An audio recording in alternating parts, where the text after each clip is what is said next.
بسم اللہ الرحمن الرحیم۔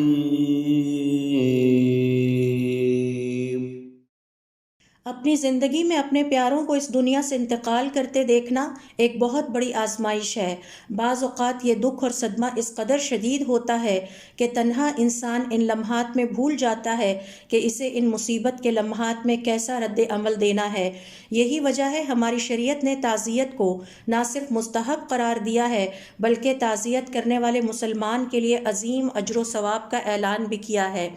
اپنے مسلمان بھائی سے اس کے کسی پیارے کی موت پر تعزیت کرنا، اس کا حوصلہ بڑھانا اور اسے تسلی دینا، اس کی ڈھارس بندھانا وہ عظیم عبادت ہے جس کے بارے میں آپ صلی اللہ علیہ وسلم فرماتے ہیں، جس کسی نے اللہ کی خاطر اپنے مسلمان بھائی سے اس کے کسی پیارے کے انتقال پر تعزیت کی، اللہ تعالیٰ اسے جنت کی پوشاک یا لباس عطا فرمائیں گے۔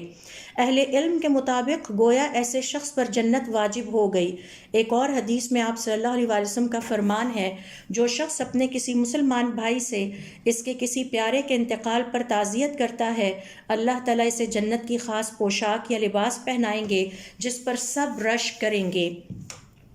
ایک اور روایت کے مطابق آپ صلی اللہ علیہ وسلم نے یہ بھی فرمایا، جس شخص نے کسی مسلمان بھائی سے تعزیت کی، اس کے لیے بھی وہی اجر ہے جو غمزدہ مسلمان کے لیے اس تکلیف اور مصیبت پر صبر کرنے کے لیے ہے۔